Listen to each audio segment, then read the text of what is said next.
I won't be 5 minutes. My name's Michael Han. I'm from Islin. Hi. I am a lifelong resident here. My mother was a resident lifelong here. She moved to Florida recently. My cousins went to JFK. My other cousins went to Woodbridge. I went to Colonia. My other cousins went to Colonia. The reason I'm here is the information that I get. I don't have kids, so I get no information from any neighbors, kids, or anything. I don't know what's going on with the Colonia stuff. I was just told by Al, the guy who's doing the brain cancer stuff with Colonia, that it's a dead issue, that the school district and township is over it. It's remediation of the soil, and that's it. And I just, as a former Colonia High School student, I'm just a little concerned about, is that it? Is that all we're doing? Like JFK and Woodbridge isn't affected by this, it's just Colonia, and we're just gonna leave it that it's a coincidence, or we're not gonna look into the fact that 120 or more teachers, staff, students have brain cancer specific ailments. My cousin just got diagnosed with cancer. She was at Woodbridge High School. I don't think it's cancer all over the place. It's breast cancer. It's just a concerning thing for someone when so many people from a small area, have a very similar illness. And that's why I'm here. I love what you're doing a great job, haven't complained in 41 years, and keep on doing great stuff. It's just that one thing is concerning to me. Sure. And I'll just kick it off. And I know Dr. Massimino has spent a lifetime of time on this, so it feels like a lifetime, right? Thank you. We saw the article recently. It was concerning that it was re-brought up. But Dr. Massimino has been working with our environmental engineer, T&M Associates, who is working on this, waiting for some paperwork. We'll have Dr. Massimino, who I know is prepared to speak to the specifics. Mr. Ham, thank you for coming tonight. So when this whole started, and I'll do my best to try to be concise, but I want to offer you a full explanation, and then if you'd like to talk afterwards, I'm happy to answer any questions you have.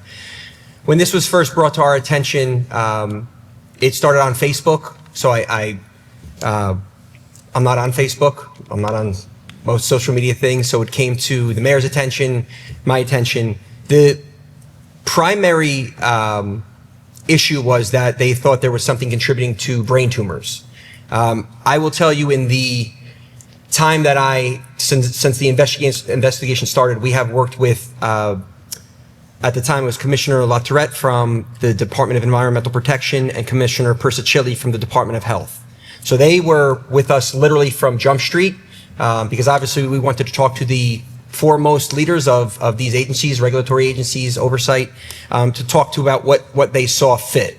And everybody we've spoken to from both the Department of Health and the Department of Environmental Protection was, if you were looking for an environmental cause of primary brain tumors, and Mr. Lupiano said this himself, you would be looking for ionizing radiation. Now, I'm not a scientist and I'm not an environmentalist, so everything I'm giving you from the experts that gave it to me. We did a complete, and this was done, the mayor's meeting, council meeting at that time, and we're going back to 2022, was before our Board of Ed meeting. The mayor graciously moved money to make sure that we could immediately start testing and figure out if there was an issue and what we should be doing. The plan that was agreed upon with the DEP, the DOH, and the experts that we had consulted was to look for ionizing radiation. So we did a complete canvass of the 28 acres. We hired T&M Associates. Dr. Kozik was our lead. They then brought in a company that specifically had equipment looking for radiation. They looked like baby carriages. They pushed them all over Colonia High School for weeks.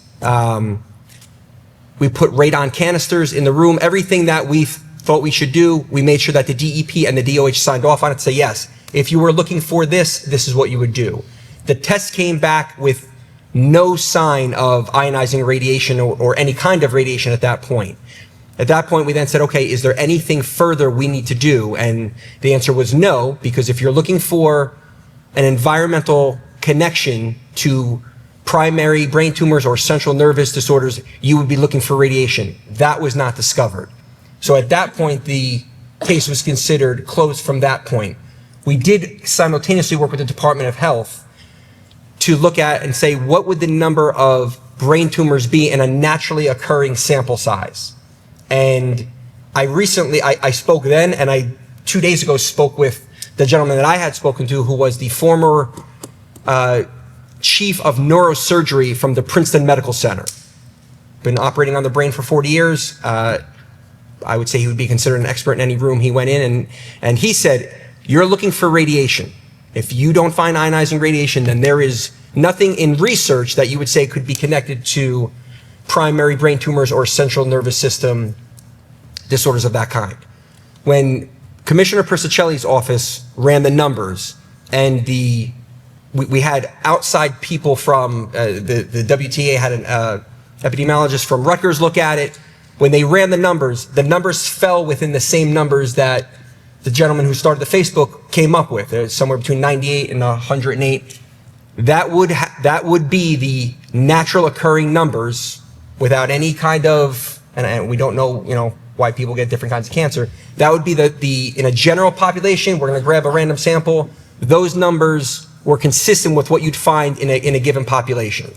When I spoke to the neurosurgeon and I called him after this article ran, just because I wanted to touch base with him and make sure there was nothing that we were missing, what'd you think?